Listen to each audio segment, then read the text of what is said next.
These are some of the knobs that I've made.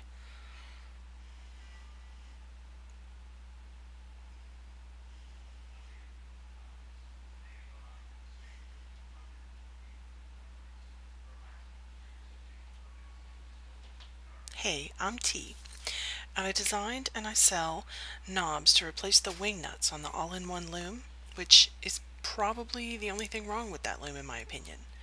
And this tutorial is for people who would like to make their own rather than purchase a set.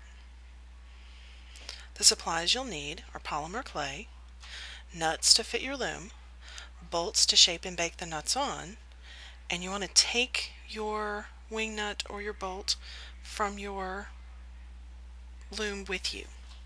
I make each in pairs, but they're hand shaped, so they don't always match in size and shape exactly. I pre-cut my clay. The amount you use is completely up to you. You can weigh this if you want, but this clay doesn't weigh very much, so make sure you have a really sensitive scale.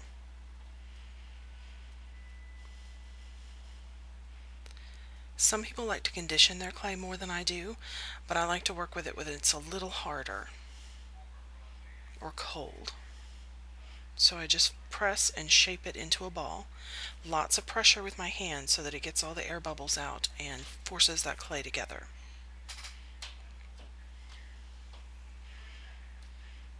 They're not exactly the same shape, but that's okay. Go ahead and put your nut on, and you want it to be down past the end a little bit. And we're just going to start pushing that ball of clay up over the end and around the nut. I tried to make molds for it, and they came out okay, but they didn't work real well because they left some of the yellow stuff on there, which was not okay for me. So that was a batch that I threw away. So each one is formed by hand. Just keep pressing it around and pushing it in towards the bolt and the nut. The main point is not shaping it this time, but just to get it pressed in around it. And now we're taking the bolt off, and we'll do final shaping without it on there. And that's why I buy a bolt to bake it on and to create them rather than to use the ones off the loom, is because it leaves some of the clay in the grooves. And now I'm pressing and shaping with my hands, stroking lightly with my fingers to take out any fingerprints or marks. You can use a chopstick or the end of a pencil.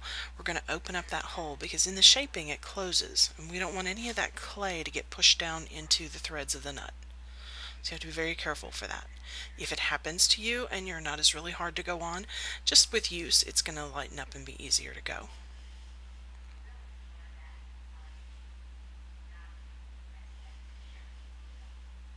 Sometimes it misshapes the outside when you do that and you have to reshape it. Sometimes it loosens it away from the nut completely and you have to start over.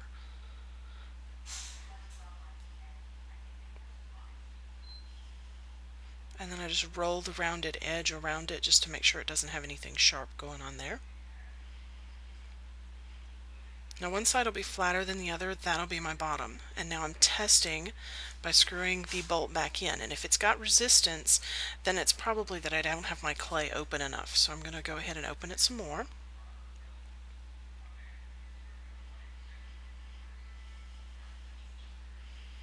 Again, testing from the bottom, looks like it's good. And we're going to go and put the nut in from the top.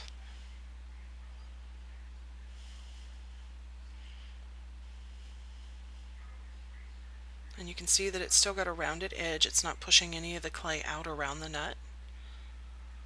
And if you want to lay it flat to bake, you can, but it's going to give you a flat side, so I tend to bake them standing up. You can put it on foil on a tray to put it in the oven.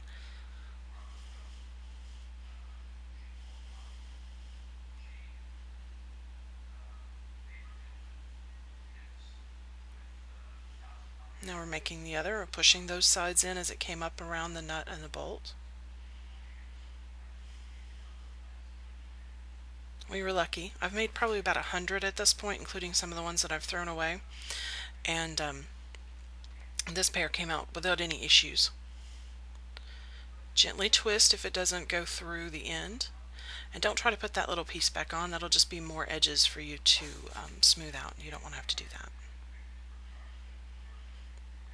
Taking the nut out for final shaping. You can have yours more of an oval. Now you can see here where I'm trying to make it match the other. You can have yours more of an oval, a kidney bean shape, whatever shape you prefer.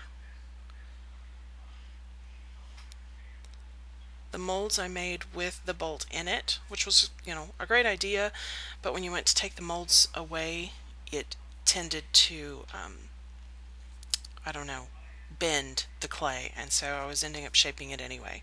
If I was pouring something in the mold would be a great idea. My son tried to come up with even like an industrial two-part mold system. So far, we're still hand making them.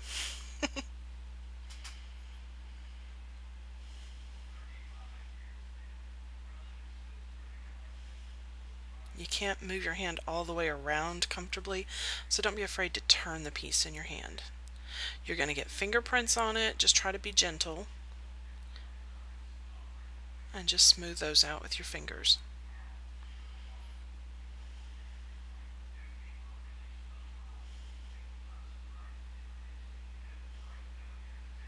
Okay, testing from the bottom again. Now we're at probably 2.5 times speed. I can spend 15 to 25 minutes shaping if there are no issues. If there are issues, it can take longer. You can spend as much time as you need to get it the shape that you want.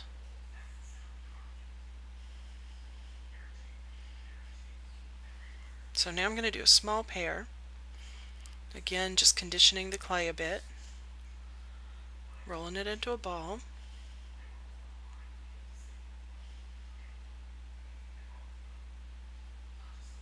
And I put this one at a little faster because you've already seen the process.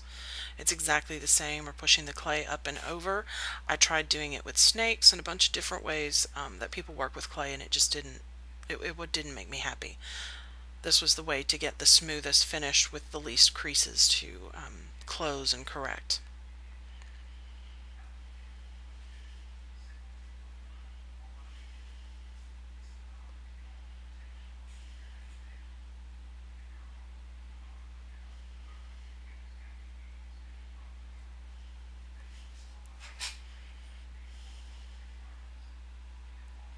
You'd think that after making so many, my fingers would know how to make them exactly the same size, but they don't.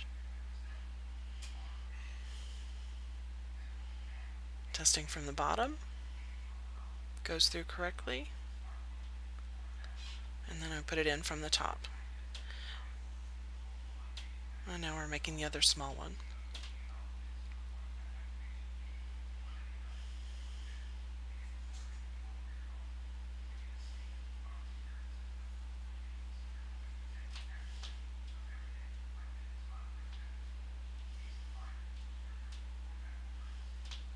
The forming process is exactly the same for all of them.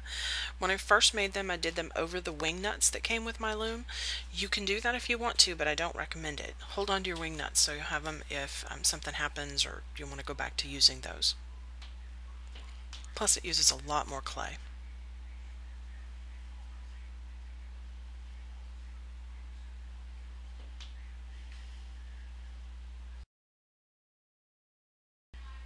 Okay, we've made a large and a small set. You turn your oven on to 275 and you do the large ones in for about an hour.